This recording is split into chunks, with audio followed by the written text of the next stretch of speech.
నామమునకు వందనాలు. Praise lord. కొద్దిసేపు వాక్యాన్ని కొన్ని మాటలు ధ్యానించుకుందాము. దానికన్నా ముందుగా ప్రార్థించుకుందాం. పరిశుద్ధమైన ప్రేమగల తండ్రి, జయంగల దేవానికి స్తోత్రాలు, వందనాలు.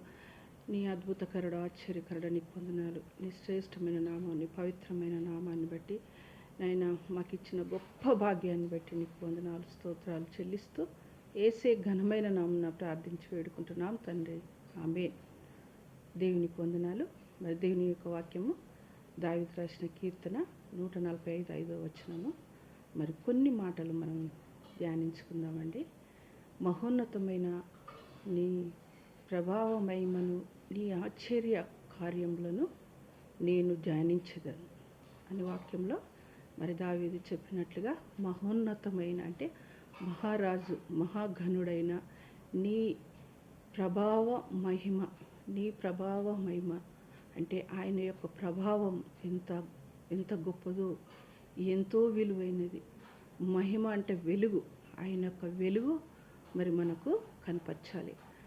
కనపరచాలంటే ఆయనను మనము ఘనపరచాలి. ఆ మహోన్నతుని ఘనపరచాలి. మనం ఆయనను ఆరాధించాలి. అప్పుడు ఆయన మరి ఆ వెలుగు మనకు అనుగ్రహిస్తాడు. ఆ మంచితనం మనకు ఇస్తాడు. ప్రభావ మహిమ మనకు అనుగ్రహిస్తాడు. నీ ఆశ్చర్య కార్యములను, ఆయన ఆశ్చర్య కార్యములో నేను ధ్యానించదము. మరి ఆయన ఆశ్చర్య కార్యాలు మనం ధ్యానించాలి. అనేకులకు వాక్యం అందించాలి. అనేకులకు దేవుని మాటలు మనము బోధించాలి. ఆయన ఆశ్చర్య కార్యములు అనేకులకు మనము పంచిపెట్టాలని వాక్యంలో చెప్పబడుతుంది. ఆయన మహాఘనుడు, అద్భుతకారుడు, ఆశ్చర్యకారుడు, మహా ఐశ్వర్యవంతుడు, మహారాజు అని మరి దావీదు అక్కడ చెప్పబడుచున్నది అన్నట్టు. మరి దావీదు గొర్రెల కాపరి ఉండి రాజుగా మరి దేవుడు చేసినట్టుగా మనము దేవుడు ఎంత గొప్ప మరి ఘనుడు, ఎంత గొప్ప పేరు. మహోన్నతమైన నీ ప్రభావ మహిమను, నీ ఆశ్చర్య కార్యములను నేను ధ్యానించదను అని ఉందన్నట్టు. ఆయన ఆశ్చర్య కార్యములను మనము ధ్యానించాలి. ఎన్నో చెప్పలేనన్ని ఆశ్చర్య కార్యాలు, చెప్పలేనన్ని అద్భుత కార్యాలు మరి మనము ఇతరులకు ధ్యానించాలి, ఇతరులకు మనము బోధించాలి. ఆయన మాటలు, ఆయన సాక్ష్యం మనము పంచిపెట్టాలని వాక్యంలో చెప్పబడుతుంది.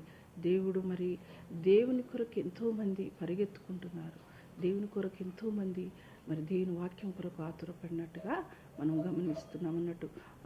వాక్యము చూడలేకుండా కొంతమంది అయితే ఇంటి కప్పుల మీద ఉండి దేవుని యొక్క వాక్యమును వింటున్నారు. కుంటి వారిని బాగు చేసినాడు, గుడ్డి వారిని బాగు చేసినాడు, కాళ్ళు చేతులు లేని వారికి దేవుడు బాగుపరిచినట్లుగా మనము వాక్యంలో మనము గమనిస్తున్నాం అన్నట్టు. దేవుడు ఎన్నో అద్భుత కార్యాలు, ఆశ్చర్యకార్యాలు చేసినాడు. చనిపోయిన లాజరును మరి 4 రోజులు కుళ్ళిపోయిన శవాన్ని దేవుడు మరి స్వస్థపరిచినాడు. దేవుడు ఆయనను లేపినాడు. ఆయనను సమాధిలో నుండి లేపినాడు. దేవుడు ఎంత గొప్ప దేవుడు అండి, ఎంత మంచి దేవుడు ఆయన.